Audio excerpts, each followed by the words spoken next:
Let me tell you something that the credit card companies spend billions of dollars hoping you never figure out. Right now, at this very moment, there are millions of hardworking Americans who believe they are being responsible with money. They pay their bills, they swipe their cards, they collect their points, they feel in control, and they are walking straight into one of the most perfectly engineered financial traps ever built. I am going to show you exactly how it works, and by the end of this video, you will never look at a credit card the same way again. Stay right here, because this one will cost you if you miss it. Let me start with a number. The average American household carries over $6,000 in credit card debt right now. Not total debt, credit card debt alone. And the average interest rate on that debt is sitting at over 20% annually. That means if you carry a $6,000 balance and only make minimum payments, you will pay back nearly double what you originally spent, and it will take you over a decade to clear it. A decade for money you already spent.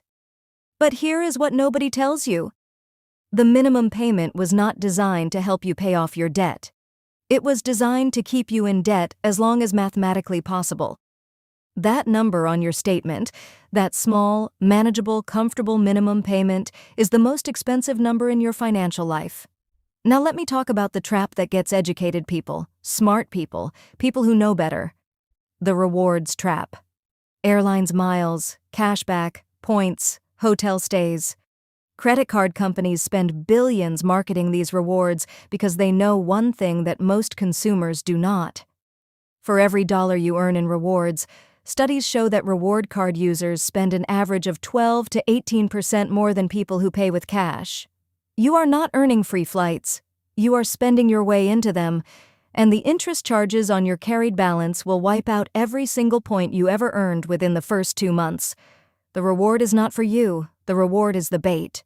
And the credit card company is the one doing the fishing. Here is the next layer of the trap that almost nobody talks about. The credit utilization trap. Your credit score, the number that controls your mortgage rate, your car loan, your apartment application, is directly affected by how much of your available credit you use. Credit card companies know this. So they offer you credit limit increases. Constantly, generously, unsolicited. And most people think a higher credit limit is a reward, a sign of trust, a good thing. What it actually does is make it psychologically easier to spend more, because the number feels far away. If your limit is $2,000 and you spend $1,800, you feel it. You feel the edge. But if your limit is $15,000 and you spend $4,000, it feels comfortable, manageable, safe. Even though $4,000 in high-interest debt is anything but safe, the higher limit does not protect you. It just moves the danger further from your view.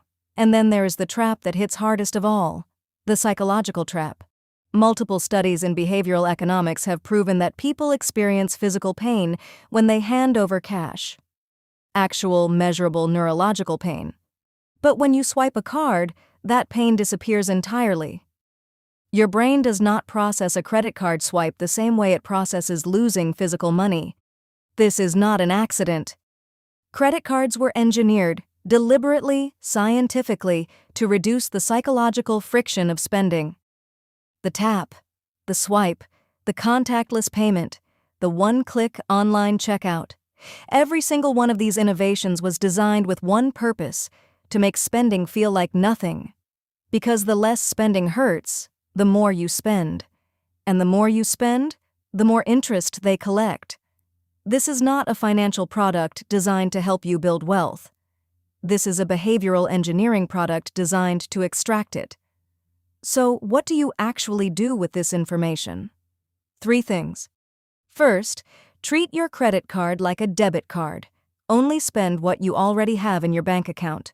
If the money is not sitting there, the card does not come out. Second, pay your full balance every single month. Not the minimum, not half, the full amount. The moment you carry a balance, the machine turns on, and it does not turn off cheaply. Third, understand that the rewards are only real if you never pay interest.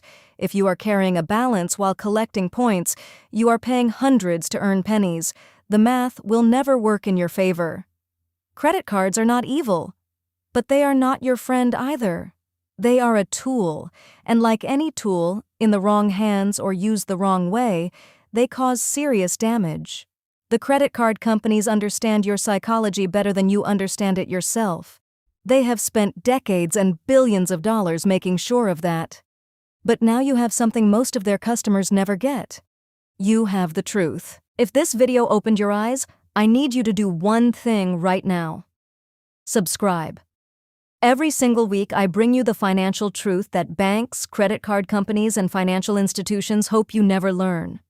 No sponsored content, no hidden agenda, just the real education that protects your money and builds your wealth.